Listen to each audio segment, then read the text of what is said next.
부천서북교회의 금요 말씀 집회에 함께 하시는 모든 성도님들을 환영합니다. 찬미가 609장 참 사랑 가진 자는 함께 찬양하겠습니다.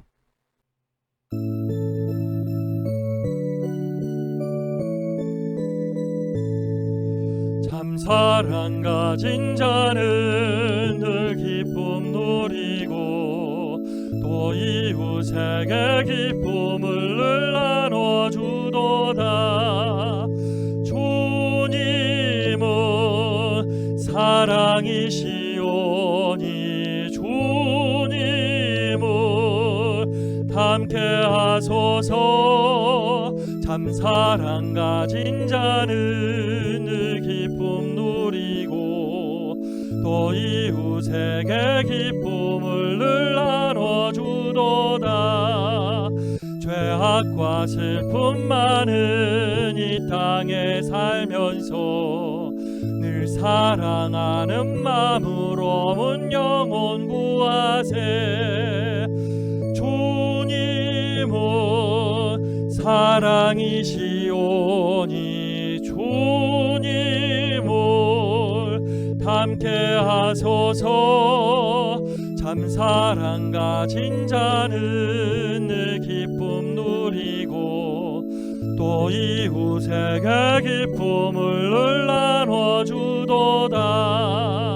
이 세상 지나가고 새 세상 이르며 주님과 그의 사랑을 늘 찬양하겠네.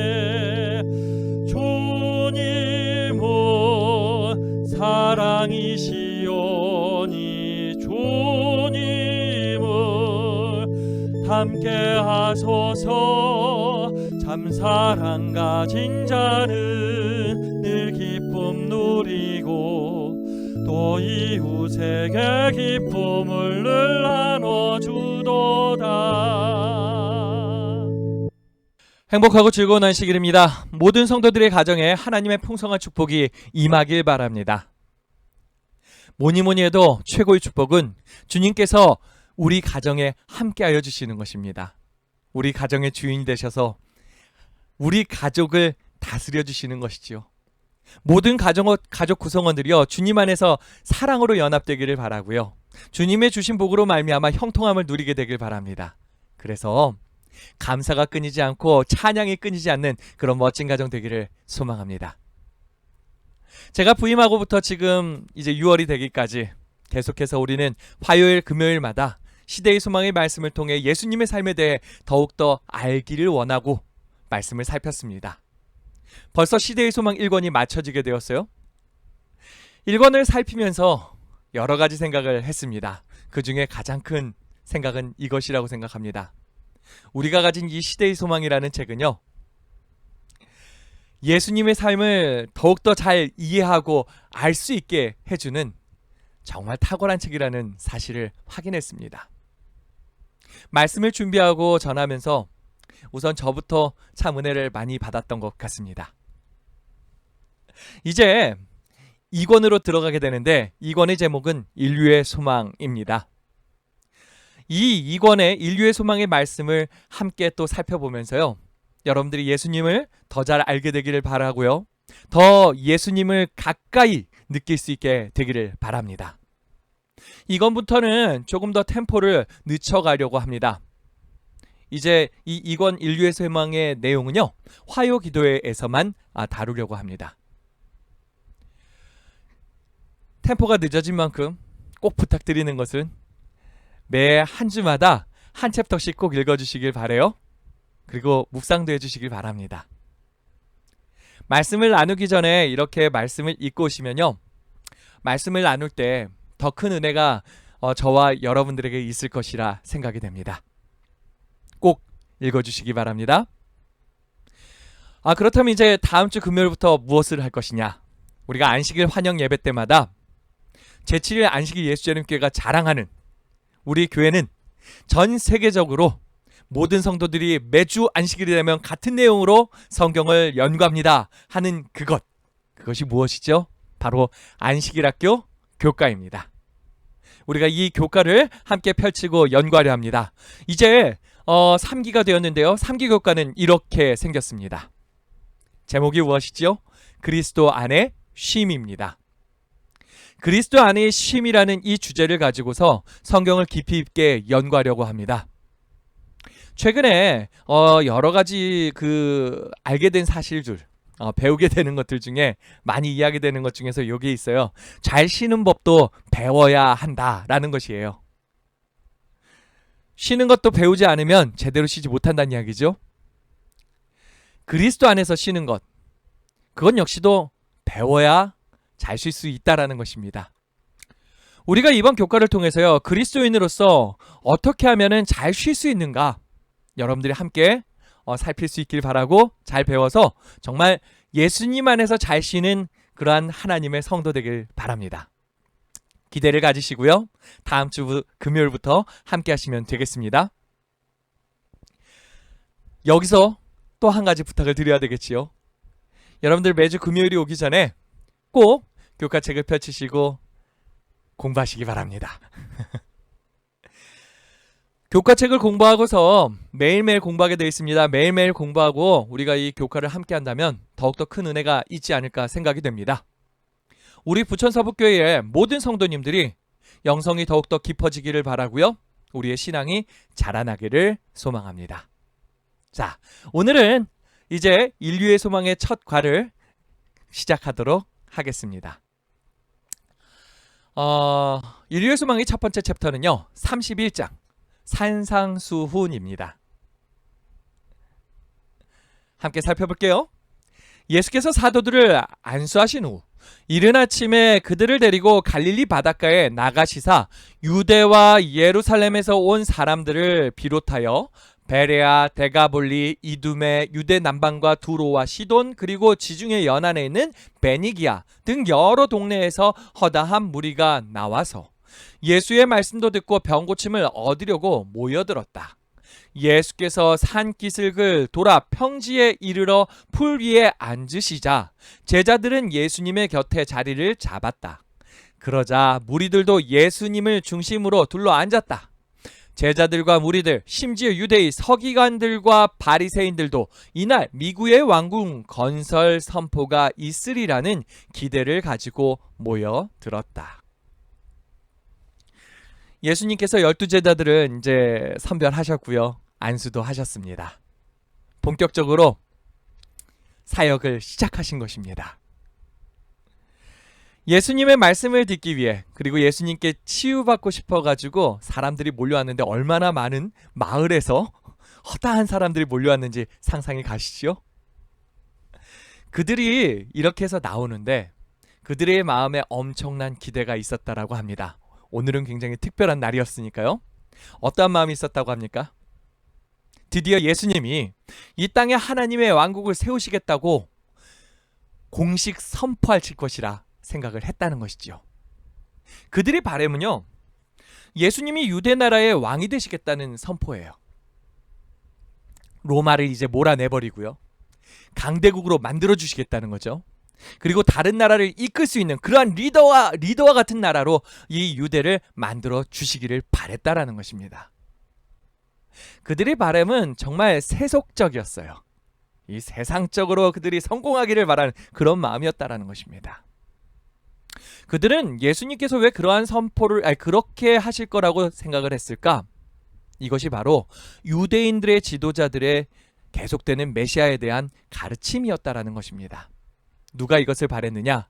유대의 지도자들이 이렇게 되길 바랬고 성경 해석을 그런 식으로 해왔다는 것입니다. 그러고서 사람들에게 그렇게 가르쳐 왔죠. 그래서 사람들의 그 기대 속에 이러한 바람이 있었다라는 것입니다. 하지만 예수님은 전혀 그런 생각이 없었습니다. 예수님이 바라는 하나님의 나라가 그러한 나라가 아니었어요. 그렇지 않습니까? 그래서 예수님은 이러한 사람들을 앞에 두고서 말씀을 전하기 시작을 하는데요. 예수님은 세속적으로 위대하게 된다는 그 헛된 소망을 꺾어주십니다. 그리고 진짜 하나님 나라가 어떠한 나라인지를 소개하시기 시작을 하시죠. 또한 그곳에 들어가려면 나는 어떠한 사람이 되어야 할까 역시도 말씀하십니다. 즉 산상수훈은요, 예수님이 직접 하나님 나라가 어떠한 곳인지 백성들에게 잘 설명해 주시는 그러한 시간이었다라는 것입니다. 이날 모인 수많은 사람들은 예수님을 통해서 하나님께서 이룩하시고 싶은 그 하나님 나라가 어떤 곳인지 알게 되었습니다. 오늘날 우리 역시 하나님 나라를 그리면서 살아가고 있습니다. 빨리 가고 싶으시지요? 그런데 그 전에 우리가 예수님께서 이룩하시고 싶은 그 나라가 어떠한 나라인지 알아볼 필요가 있습니다. 예수님은 또 엄청난 도전을 주세요. 하나님 나라는 어디서부터 시작되죠? 예수님 오신 그 이후부터요? 아니요. 우리가 있는 곳에서부터 하나님 나라를 시작하기를 원하십니다. 먼저 우리의 가정에서, 또 우리의 교회에서 이 하나님 나라가 시작되기를 원하시는 거죠? 우리의 교회가 하나님의 나라와 같이 될 수 있습니까? 가능합니다. 주님이 중심이 되시고요, 모든 성도가 서로 사랑하고 불쌍히 여기며 서로 아껴주며 존중하는 그런 교회 된다면 정말 하나님 나라가 구현이 될 것입니다. 그런 교회 만들고 싶지 않으십니까? 저는 저희 부천서북교회가 꼭 그런 교회가 되기를 소망합니다. 오늘 이제부터 함께 살펴볼 이 산상수훈을 통해서 우리가 어떠한 하나님 나라를 그리며 살아가야 할까? 또 우리 교회는 어떠한 하나님 나라가 되어야 할까? 이것을 함께 생각해 볼 수 있는 그런 시간이 될 수 있으면 좋겠습니다. 예수님께서 산에서 주신 그 첫 번째 말씀, 그것은 바로 팔복이라는 말씀입니다. 팔복, 8가지의 복이지요. 예수님은 이 8가지의 복을 말씀하시면서 이 자리에 있는 모든 사람들을 축복하시면서 그 축복의 말씀으로 시작을 하신 것입니다. 그런데 예수님이 오늘 들려주실 이야기가 하나님 나라에 대한 이야기잖아요. 그 첫 번째 부분이 바로 이 8가지의 복이었다는 거. 이것을 통해서 우리가 이렇게 생각해 볼 수 있지 않을까라는 생각을 합니다. 팔복은 하나님 나라의 헌법이었다. 실제 팔복에는요, 그리스도의 삶의 기본적인 원칙, 즉 품성에 대한 내용이 담겨 있습니다. 하나님을 믿는 그 그리스도인들은 어떠한 사람이어야 하는가라는 것이죠. 자, 이제 함께 말씀으로 볼게요. 마태복음 5장 1절 2절 말씀입니다. 예수께서 무리를 보시고 산에 올라가 앉으시니 제자들이 나온지라 입을 열어 가르쳐 이르시되. 이제 품성, 하나님이 그 원하는 그 하나님의 백성들의 품성에 대해서 공개를 해 주십니다. 첫 번째는요, 이거예요. 심령이 가난한 자는 복이 있나니 천국이 그들의 것임이요. 심령이 가난해야 한다고 하지요. 교만한 마음은 행위로 구원을 얻으려 하나 구원의 자격과 적합성은 예수님의 의에서 얻어진다.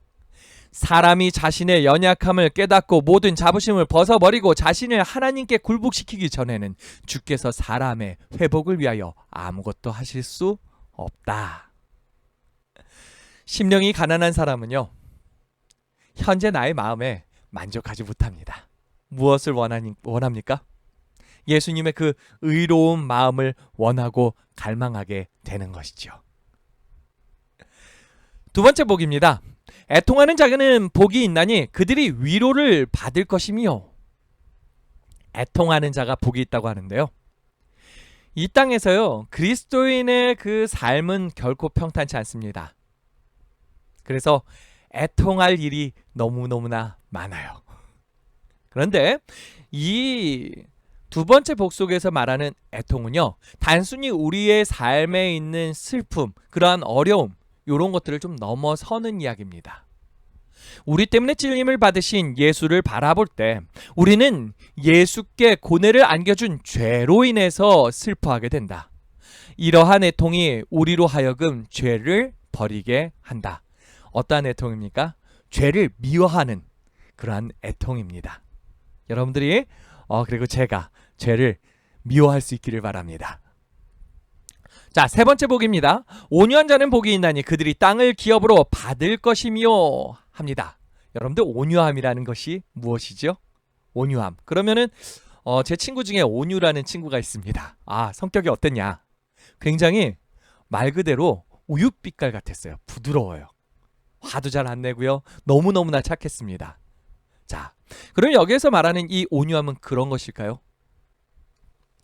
그리스도께서 함께 거하시기를 갈망하는 마음이 가난한 자, 하나님의 뜻 행하기를 최고의 희망으로 삼는 마음이 겸손한 자, 이런 사람들이 넉넉히 들어갈 권리를 얻을 것이다. 여러분들, 온유함이라는 것은 하나님의 뜻 행하기를 최고의 희망으로 삼는 마음이 겸손한 자라고 이야기를 하고 있습니다. 이러한 사람은 세상에서의 땅이 아닌 하늘에서 땅이 약속되어 있습니다. 그 다음 복입니다. 의에 줄이고 목마른 자는 복이 있나니 그들이 배부를 것이며. 의에 줄이고 목마른 자의 복입니다. 하나님의 품성을 담기를 원하는 자들은 만족함을 얻을 것이다. 성령께서는 결코 예수를 바라보는 자를 돕지 아니하신 채 버려두시지 않으신다. 만일 예수께 눈을 고정시킨다면 성령의 역사는 그 영혼이 예수의 형상과 같아질 때까지 쉬지 않는다. 저는 모든 성도님들의 품성이 예수님 닮기를 원하셔서 계속하여 의를 추구하고 정말 의에 목말라하고 그러한 모습이 있으면 좋겠습니다. 성령께서 여러분들의 갈증과 배고픔을 해결해 주실 것입니다. 채워주실 것입니다. 또한 육적으로도 책임져 주실 것입니다. 여러분들이 정말 영육 간에 강건한 그러한 성도 되시기를 바랍니다. 5번째, 6번째 복입니다. 긍휼히 여기는 자는 복이 있나니 그들이 긍휼히 여김을 받을 것이며 마음이 청결한 자는 복이 있나니 그들이 하나님을 볼 것이며. 이기심은 우리를 하나님을 보지 못하게 만든다. 이기심 없는 마음, 겸허하고 신뢰할 수 있는 심령만이 자비롭고 은혜롭고 노하기를 더디하고 인자와 진실이 많은 하나님을 볼 것이다. 여러분들, 이 말씀처럼 우리의 마음이 정말 청결하기를 바랍니다. 그래서 우리가 하나님 볼 수 있으면 좋겠습니다. 매일매일 하나님 바라보면서 살아가야 되는 것이 우리 아니겠습니까? 여러분들, 마음을 청결하게 가집시다. 그리고 또한 다른 이들을 정말 불쌍히 여길 수 있는 마음이 우리에게 있기를 바랍니다. 그리고 이 불쌍함을 해결하고 싶어서 또 우리의 주머니를 열 수 있기를 바라요. 그러기 위해서라도 여러분들에게 하나님의 능력의 역사가 일어나셔서 여러분들의 그 주머니가 늘 마르지 않고 두둑히 차 있기를 소망합니다. 성령께서 그렇게 하시길 도와주실 것입니다. 여러분들, 정말 그러한 주님을 믿으시길 바랍니다. 충분한 능력 주실 것입니다. 7번째 복입니다. 화평하게 하는 자는 복이 있나니 그들이 하나님의 아들이라 일컬음을 받을 것이며. 사람은 화평을 만들어낼 수 없다. 인간이 개인이나 사회를 깨끗하게 하고 고상하게 하려고 계획하나 화평을 이루어내지 못하는 것은 이런 계획이 심령을 울리지 못하기 때문이다. 참된 화평을 창조하시고 영속시킬 수 있는 유일한 능력은 예수님의 은혜이다. 아멘. 여기 보니까 사람은요, 화평케 할 수 있는 능력이 있습니까? 없습니까? 없어요. 그래가지고 잘못 끼어들면요, 맨날 화평케 하는 것이 아니라 싸움을 붙이고 있습니다. 그래서 누가 필요한 겁니까?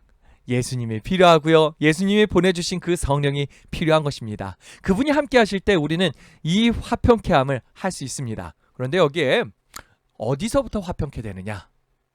그 우선적으로 화평케 되는 것은 내 마음입니다. 내 마음이 먼저 주님으로 인해서 화평케 되고, 또한 이렇게 화평케 된 내가 주님께 주님의 손에 들려서 평화의 도구로 사용되기를 소망합니다. 자, 이제 마지막 복입니다. 의를 위하여 박해를 받는 자는 복이 있나니 천국이 그들의 것임이라. 나로 말미암아 너희를 욕하고 박해하고 거짓으로 너희를 거슬러 모든 악한 말을 할 때에는 너희에게 복이 있나니 기뻐하고 즐거워하라. 하늘에서 너희의 상이 큼이라. 너희 전에 있던 선지자들도 이같이 박해하였느니라. 저희가 세상의 원수가 되는 것은 하나님과 협력하기 때문이다. 그들은 예수께서 받으신 능욕을 진다. 그들은 세상에서 가장 고상한 자들이 걸어온 길을 걷고 있다. 그들은 핍박을 슬픔으로 대할 것이 아니라 기쁨으로 대할 것이다. 극렬한 시험이란 그들을 연단시키는 하나님의 대리자들이다. 그 시련 하나하나는 그들을 예수님의 동역자로서 그들을 사업을 행하기에 적합한 사람으로 만들어 준다. 우리에게 고난은 선택이 아니라 필수입니다. 하지만 고난은 우리를 더 강력한 하나님의 일꾼으로 만들어준다라고 이야기를 하고 있지요. 이를 믿으시길 바랍니다. 그리고 더 담대히 나아가실 수 있길 바랍니다. 예수님의 동역자가 되실 수 있습니다. 예수님이 이렇게 8가지의 복을 말씀하시며 그리스도인이 어떠한 품성을 지니고 살아가야 할지를 다루셨습니다. 여러분들이 정말 복받는 삶을 사시게 되기를 바랍니다. 세상의 복이 아닌 하나님의 복을 받으며 살아가는 성도 되시길 바랍니다. 이제 예수님은 하나님의 백성이 어떻게 살아가야 할까에 대한 그 삶의 2대 원칙, 큰 그 2대 원칙을 제시하십니다. 마태복음 5장 13절부터 16절의 말씀인데요. 자, 함께 보겠습니다. 너희는 세상의 소금이니 소금이 만일 그 맛을 잃으면 무엇으로 짜게 하리요? 후에는 아무 쓸데없어 다만 밖에 버려져 사람에게 밟힐 뿐이니라. 너희는 세상의 빛이라. 산 위에 있는 동네가 숨기지 못할 것이요 사람이 등불을 켜서 말 아래에 두지 아니하고 등경 위에 두나니 이러므로 집안 모든 사람들에게 비치느니라. 이같이 너희 빛이 사람 앞에 비치게 하여 그들로 너희 착한 행실을 보고 하늘에 계신 너희 아버지께 영광을 돌리게 하라. 그리스도인의 2가지 사명은요, 바로 소금과 빛의 삶입니다. 소금은 조금 수동적인 반면에 빛은 역동적으로 느껴지지요. 소금과 빛의 성질을 잠시 살펴보겠습니다. 소금은 어떻습니까? 부패를 막는 소금처럼 하나님의 사랑의 향기가 세상이 부패하는 것을 막을 수 있도록 사람들 가운데 거해야 한다. 만일 그리스도인들이 이름에만 그치고 만다면 그들은 맛을 잃은 소금과 같다. 그들은 세상에서 유익한 과말을 끼치지 못한다. 그들은 하나님을 그릇 나타냄으로써 불신자보다 더 악하다. 여기 보니까 소금의 역할이 무엇이라고 이야기를 하고 있습니까? 부패를 막는 역할을 한다라고 합니다. 그러면서 이 그리스도의 인들의 그 역할이 얼마나 중요한지를 강조하고 있죠. 그러면서 하나님의 사랑의 향기가 이렇게 나와요. 우리가 정말 이 하나님의 사랑의 향기를 뿜어내는 사람으로서 살아갈 수 있길 바랍니다. 그 향기를 내지 못하면요, 그 역할을 감당하지 못하면요, 우리는 맛이른 소금이 된다라고 합니다. 여러분들, 소금이 맛을 잃을 때 어떤 일이 벌어지나요? 정말 끔찍한 일이 벌어져요. 본문은 하나님을 그릇 나타냄으로써 불신자보다 더 악해졌다라고 이야기를 합니다. 더 악하다라고 이야기를 해요. 오늘날 정말 그렇지 않습니까? 그리스도인들이 간혹 그 잘못된 삶을 살아가지고 신문에 나옵니다. 그럴 때마다 사람들이 어떻게 반응을 하죠? 야, 그리스도인들이 그런다.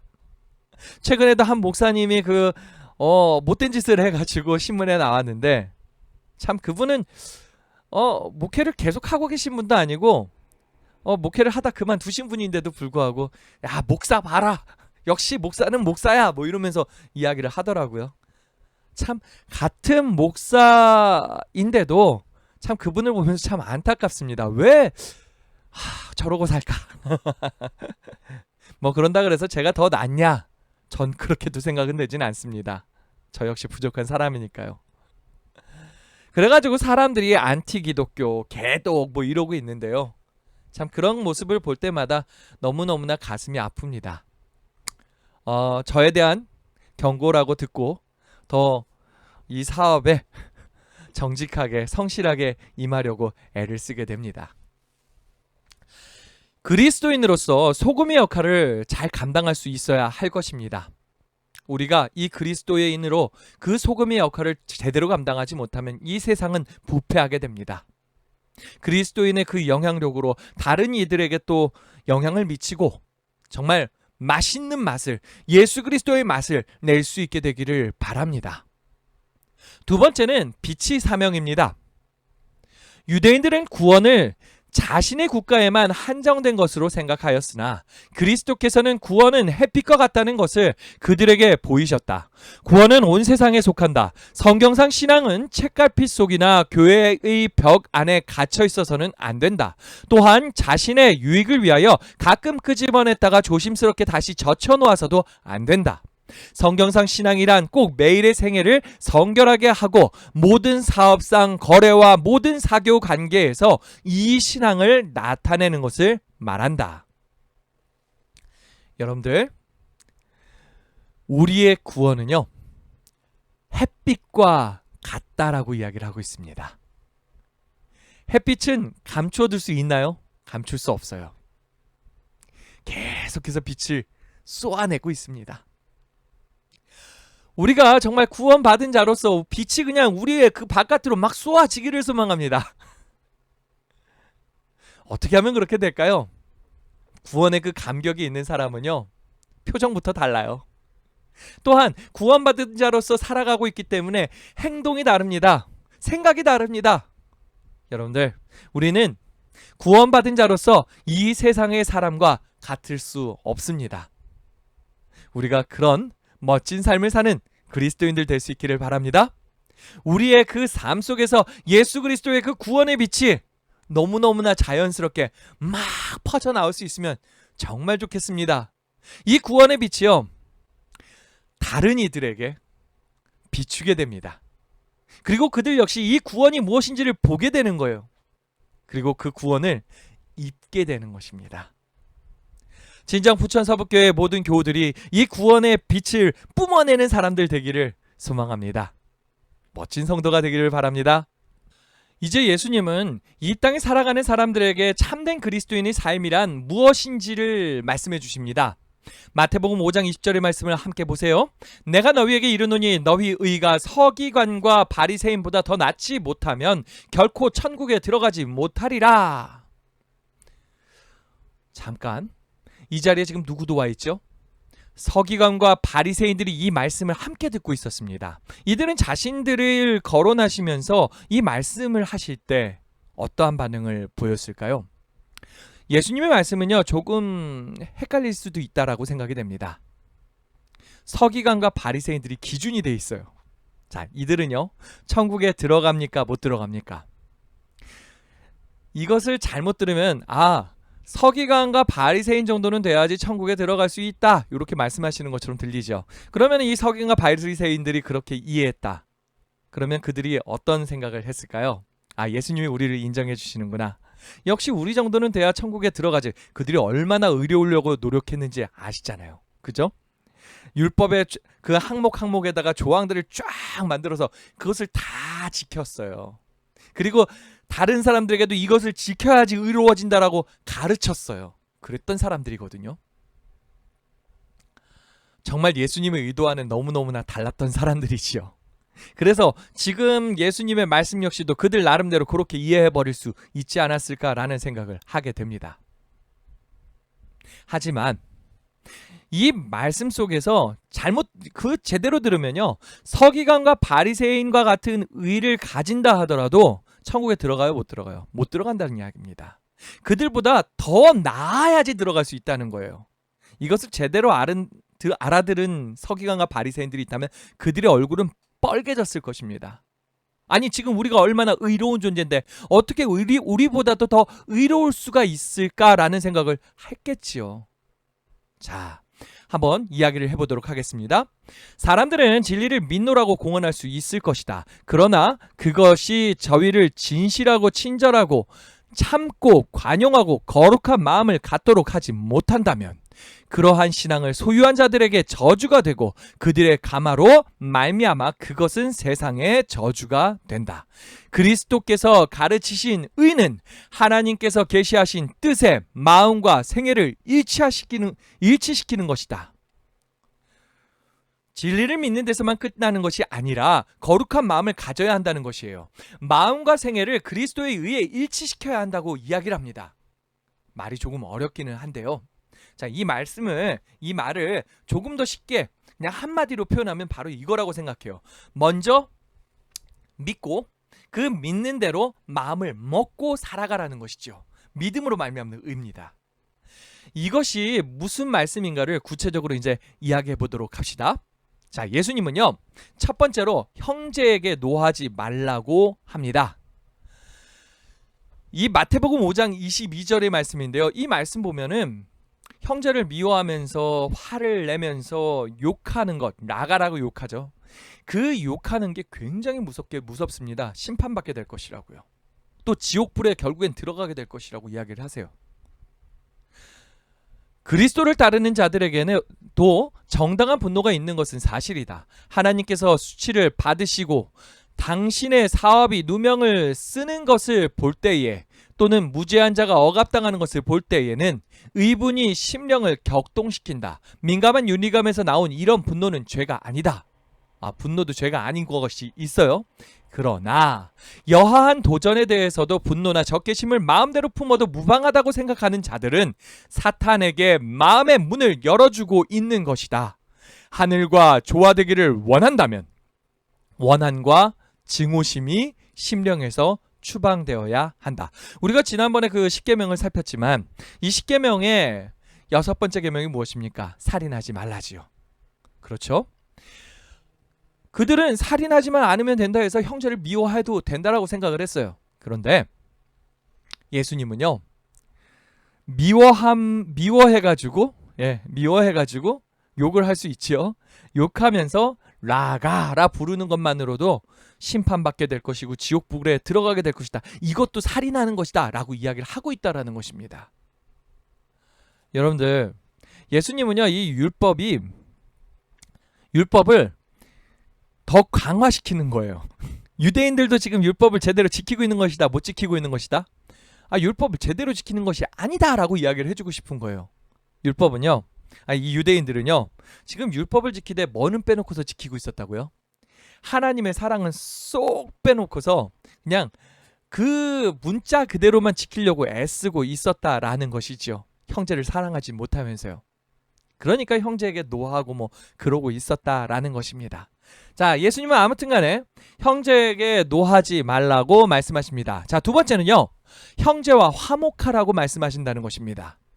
많은 사람들이 저희와 형제들 사이에 화해해야 할 불행한 알력을 그대로 지닌 채 종교적인 봉사에는 열심을 낸다. 하나님께서는 화합을 되찾기 위해 힘닿는 데까지 최선을 다하라고 요구하신다. 이렇게 행하기 전까지는 하나님께서 그들의 봉사를 받으실 수 없다라고 이야기를 하는 거예요. 그래서 이 제사를 드리는, 예배를 드리러 와서도 형제와 그 불화했던 것이 생각나면 빨리 가가지고 형제랑 화목하고 와서 예배 드리라고 말씀하시고 계시는 겁니다. 자, 세 번째는 구제와 기도와 금식에 관한 것입니다. 이 구제와 기도와 금식의 그 핵심은 뭐냐? 티내지 말라는 거예요. 사람에게 인정받으려 하지 말고 하나님께 인정받는 구제와 기도와 금식을 하라는 것입니다. 진짜 목적을 잊지 말라는 것이죠. 자, 말씀 볼게요. 구제와 기도와 금식을 행할 때에 자신에게 주의를 끌거나 칭찬을 받기 위하여 아무 일도 하지 말도록 하라. 고통당하는 가난한 자들의 유익을 위하여 진실된 마음으로 주라. 기도할 때에는 진정으로 하나님과 교통하라. 금식할 때에는 머리를 숙이고 자신에 대한 생각으로 충만한 마음을 안고 다니지 말라. 자, 구제와 기도와 금식을 일삼았던 사람들이 바로 바리새인 서기관들이었죠. 그런데 그들이 이 말씀 들으면서 어땠을까요? 그들은 툭하면 티내려고 애썼는데, 그걸로 의로움을 인정받으려고 했는데, 이걸 들으면서 얼마나 마음에 큰 충격이 있었겠습니까? 그죠? 자, 다음은 재물입니다. 마태복음 6장 19절부터 24절의 말씀이에요. 보물을 땅이 아닌 하늘에 쌓아두라고 말씀하십니다. 보물이 있는 곳에 무엇이 있다? 바로 마음이 있다라고 말씀하시는 거죠. 하나님께서 가장 기뻐하실 수 있는 봉사를 드릴 자는 자신을 조금 더 아낌없이 당신께 바치는 자이다. 그리스도의 은혜를 힘입어 사는 우리의 생애를 말미암아 품성이 꼴지어진다. 원래의 아름다움이 사람에게 회복되기 시작한다. 그리스도의 품성의 속성이 그에게 전달되고 하나님의 형상이 비쳐나오기 시작한다. 하나님과 동행하고 일하는 남녀들이 얼굴에는 하늘의 평화가 깃든다. 그들은 하늘의 분위기에 둘러싸인다. 여러분들, 우리가 정말 하나님을 사랑함으로 우리 자신을 하나님께 드릴 수 있기를 바랍니다. 그리고 우리의 이 하나님께서 허락하시는 여러 재물들, 그것을 이 땅이 아닌 하늘에 쌓기를 원하는 사람들이 될 수 있기를 바랍니다. 다음은 염려입니다. 마태복음 6장 25절부터 34절의 말씀인데요. 이 말씀을 쭉 읽어보면요, 주님은 무엇을 먹을까 마실까 입을까 염려하지 말라고 하십니다. 새와들의 피는 들꽃도 새를 먹이시는 분도 하나님이시고 들꽃을 입히시는 분도 하나님이시라고 하는 거죠. 그러한 하나님이 우리를 사랑으로 돌보고 계신다라는 것입니다. 우리는 날마다 그리스도를 따라가야 한다. 하나님께서는 내일을 위한 도움을 주지 않으신다. 하나님께서는 당신의 자녀들에게 인생 행로에 대한 모든 지시를 한꺼번에 주시지 않으신다. 그 까닭은 그들이 혼란하게 되지 않도록 하시기 위함이다. 하나님께서는 그들이 기억하고 실행할 수 있을 만큼만 말씀해 주신다. 주어진 능력과 지혜는 현재의 위기를 위한 것이다. 너희 중에 누구든지 오늘을 위한 지혜가 부족하거든 모든 사람에게 후히 주시고 꾸짖지 아니하시는 하나님께 구하라. 예, 하나님께서 우리의 인생을 인도해 가십니까? 온전히 인도해 가십니다. 주님께서 우리의 삶을 다스려 주십니다. 우리는 주님께서 다스려 주시기 때문에 염려할 필요가 없습니다. 우리의 상상 이상의 방법으로 우리의 모든 문제를 풀어주실 분이 바로 하나님이시라는 것입니다. 이것을 믿으실 수 있기를 바랍니다. 다음은 비판입니다. 마태복음 7장 1절부터 6절에 나오는 말씀인데요. 비판받지 않으려면 비판하지 말라고 말씀하십니다. 형제의 눈 속에 티는 보면서 내 눈에 들보는 보지 못하는 그런 불쌍한 사람 되지 말라고 이야기를 하십니다. 자신을 다른 사람보다 낮게 생각하거나 자신을 그들의 심판관의 자리에 두지 말라. 그대는 동기를 식별할 수 없으므로 남을 능히 판단할 수 없다. 남을 비판함으로 그대는 자신에게 유죄 선고를 내리는 것이다. 왜냐하면 그대는 형제를 참소하는 자인 사탄과 한통속임을 보여주기 때문이다. 여러분들, 이 말씀 너무 충격이지 않습니까? 함부로 비판하는 사람이요, 사탄과 한통속이라고 이야기를 합니다. 여러분들, 비판하지 맙시다. 사탄과 한통속 돼버릴지 모릅니다. 조심하십시오. 마지막으로 거짓 선지자, 불법에 대한 경고입니다. 마태복음 7장 15절부터 20절, 21절부터 30절에 나오는 말씀인데요. 거짓 선지자는요, 양의 탈을 쓴 늑대라고 합니다. 그래서 꼭 열매를 확인하래요. 열매를 확인해보면 그들의 정체를 알 수 있다라고 말씀하십니다. 또한 불법에 관해서도 말씀하시는데요. 나더러 주여 주여 한다고 천국에 가는 것이 아니라고 말씀하십니다. 오직 누구의 뜻대로요? 아버지의 뜻대로 행하는 사람들이 천국에 갈 사람이라고 말씀하시는 것이죠. 선한 행위로 결코 구원을 할 수 없지만 그것은 사랑으로 행하고 심령을 깨끗하게 하는 믿음의 증거이다. 우리가 정말 사랑으로 행하고 심령으로 깨끗하게 받을 수 있기를 바랍니다. 이 바리새인들과 서기관들, 이 말씀들을 쭉 들으면서 자신들이 이야기를 하는 걸 깨달았었을까요? 깨달은 사람들이 있었을 것입니다. 그리고 대부분 알았어요. 자기 이야기라는 거. 예. 선한 행위, 여기서도 이 거짓 선지자와 불법에 대한 경고에 대해서도요, 선한 행위로 결코 구원을 살 수 없다는데 그들은 선한 행위로 구원 살려고 했거든요. 사랑으로 행하진 못했거든요. 그러한 그들이었기에 듣자마자 딱 알았을 것입니다. 그러한 그들이 예수님의 말씀을 인정하고 싶었을까요? 절대 하기 싫었죠. 그걸 인정하는 순간 자신들의 의는 박탈됩니다. 그렇지 않습니까? 지금까지 했던 노력들이 수포가 됩니다. 결코 그럴 수 없었지요. 하지만 정말 우리에게는 그들이 했던 실수가 반복되지 않기를 바랍니다. 우리는 하나님의 그 말씀 앞에서 완전히 굴복할 수 있는 사람입니다. 그렇지 않습니까? 예수 그리스도를 믿는 우리가 주의 말씀에 완전히 굴복돼서 주의 그 말씀이 이끄는 대로 그 어느 장소라도 갈 수 있는 사람들 되기를 바랍니다. 예수님은 이제 마지막으로 반석 위에 지은 집, 마태복음 7장 21절부터 29절 속에서 이 반석 위에 지은 집을 소개해 주시면서 이 산상수훈의 마무리를 지십니다. 두 사람이 집을 짓습니다. 한 사람은 반석 위에 짓고요. 또 다른 사람은 모래 위에 짓습니다.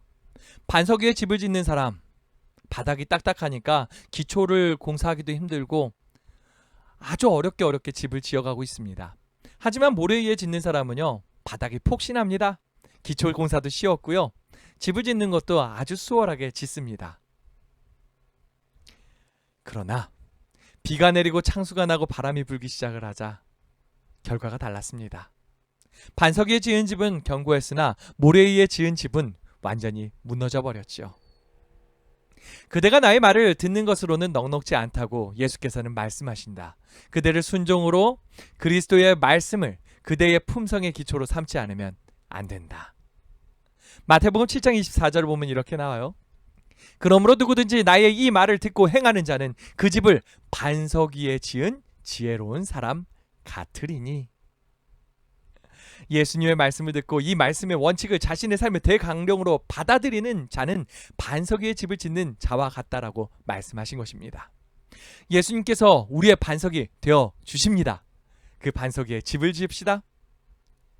예수께서는 그 교훈을 인상 깊게 하시기 위해 한 예증을 첨가하셨다. 그대가 나의 말을 듣는 것으로는 넉넉지 않다고 예수께서는 말씀하신다. 그대는 순종으로 그리스도의 말씀을 그대의 품성의 기초로 삼지 않으면 안 된다.